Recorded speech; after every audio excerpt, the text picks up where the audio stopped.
My name is Jan Zorman, and this is the piece I did for Sonata number 6. It's a yarn and monofilament construction. When I heard about the project, I was very excited to participate because music has always been important in my process of working. I find a sympathy between sort of the ephemeralness of music and kind of the ephemeralness of the work that I do.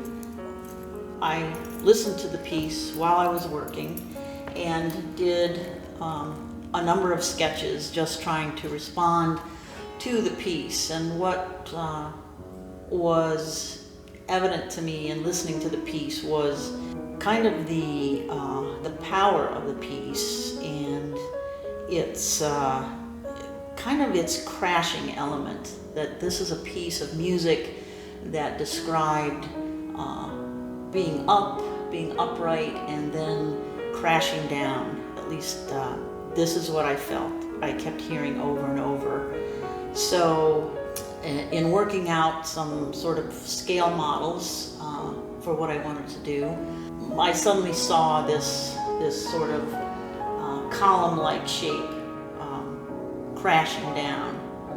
But it was more about the process of the crashing that interested me.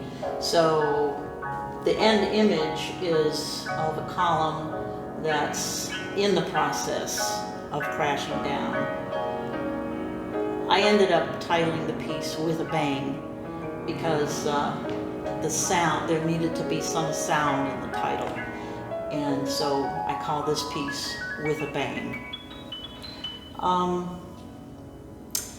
I began in art school as a painter, and then was very interested in sculpture and found myself concentrating on both things. And at one point, forms started popping out of the paintings I was doing, and this is what really excited me. And eventually what I became very interested in was the ability to create a space just by delineating the edges of it. So in one sense it's very sculptural because they're forms, but in another it doesn't have any mass. I mean, these are not solid, they're simply defining planes in space, but when we look at them, our brain interprets it as solid. I find this very compelling, to go into a space and see the possibilities for creating other spaces simply with describing a line. I used a number of materials at the beginning, but developed an appreciation for yarn and its ability to hold a line with tension. So in order to hold the yarn, I needed a substructure, so I came to use monofilament, which provides the structure, and then the yarn provides the form. And in thinking about it, it seemed to me that it was drawing in space, and that the yarn was like ink in a bottle, and you put it out in space and there's your drawing. I practiced as an installation artist for a number of years, and although I intended to really pursue printmaking, which I've done for the past 5 years, I was actually offered an opportunity to do an installation, and so I did it, and immediately I was hooked again on being able to draw in space. Basically, that's what this is about. I just continue to be excited about all of the possibilities in working this way. When I began printmaking, I immediately knew there was a connection between the installation and the printmaking because it was line that interested me. So particularly my earlier prints are dry points that are very geometric and linear and describing spaces very abstractly.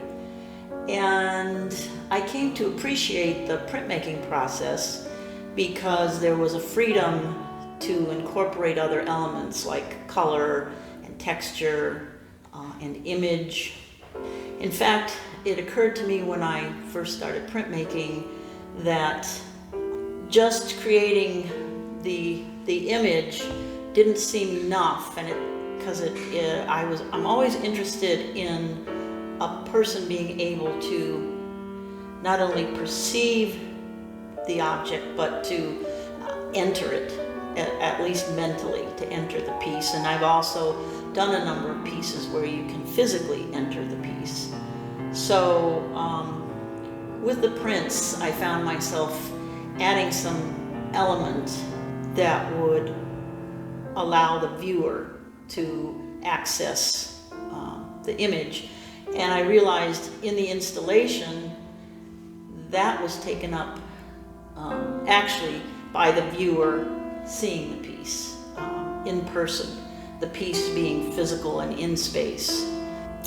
The only non-linear element is, I don't know if you can see it, but there are a couple of black circles on the floor, which they function because the monofilament is very close to the edge of the circle, and for practicality's sake, I can't have people bumping into the monofilament.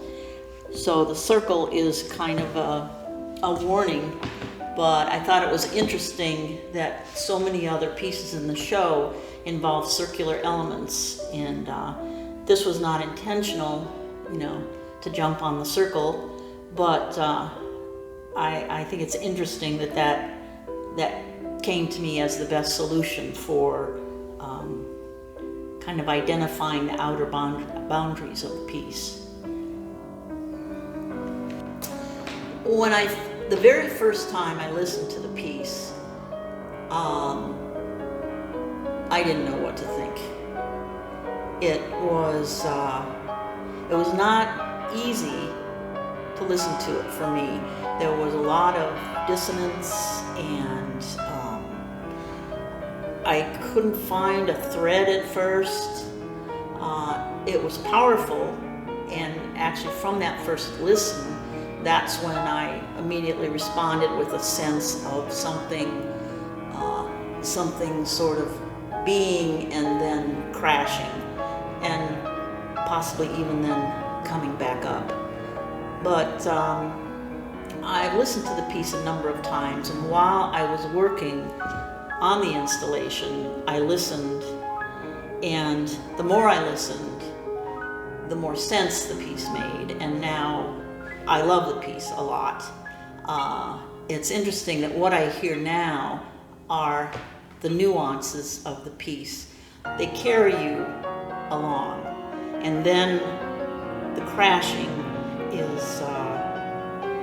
is startling, but it all fits together.